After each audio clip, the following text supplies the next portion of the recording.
Local news for Tuesday, the 3rd of September. Rebecca Marnie will become the first female to referee a Mitre 10 Cup match between Hawke's Bay and Southland this Friday night. New Zealand Rugby Chief Executive Nigel Cass congratulated Marnie on her latest achievement, saying, "We're delighted for Rebecca. She's a great ambassador for rugby and for refereeing."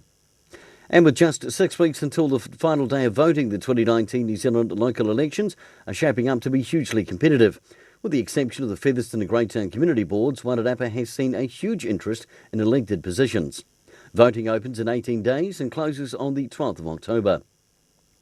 Eastern and Central Community Trust has granted over $3.6 million to 344 community organisations across its 6 regions, including Wairarapa. 27 Wairarapa organisations have benefited to the tune of over $340,000.